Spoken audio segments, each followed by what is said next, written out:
রাজধানীর ফার্মগেটে রাতের অন্ধকারে যা ঘটেছিল তা শুধু এক সাংবাদিকের উপর হামলা নয়, বরং স্বাধীন সাংবাদিকতার বিরুদ্ধে নৈরাজ্য এবং সহিংসতার নিদর্শন।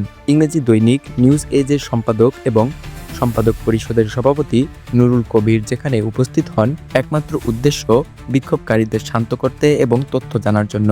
মনে রাখা জরুরি, বিক্ষোভের মূল প্রেক্ষাপট ছিল ইনকিলাব মঞ্চের আহ্বায়ক শরীফ ওসমান বিন হাদির মৃত্যুর খবর। হাদি মূলত বিক্ষোভকে শান্তিপূর্ণ রাখতে চাইতেন, দাঙ্গা অথবা অগ্নিসংযোগের নয়, কিন্তু পরিস্থিতি নিয়ন্ত্রণের বাইরে চলে যায়। কিছু অংশ কর্মী ডেইলি স্টার এবং প্রথম আলোর ভবনে আগুন ধরিয়ে দেয়। সেই সময় নুরুল কবির ঘটনাস্থলে উপস্থিত হয়ে বিক্ষোভকারীদের শান্ত করার চেষ্টা করেন।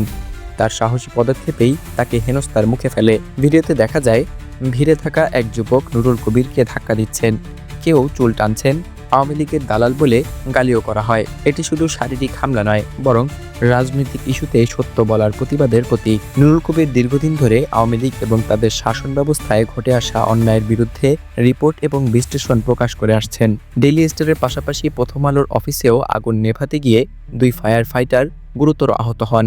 বিদ্যুৎস্পৃষ্ট হয়ে আহত মোহাম্মদ আলমগীর হোসেন এবং মোহাম্মদ শফিকুল ইসলামকে ঢাকা মেডিকেল কলেজ হাসপাতালে ভর্তি করা হয়। এই ঘটনায় দেখা যায় বিক্ষোভ এবং অগ্নিসংযোগ কেবল সাংবাদিকদের নয়, সাধারণ এবং আইনশৃঙ্খলা বাহিনীর জন্যও বিপজ্জনক।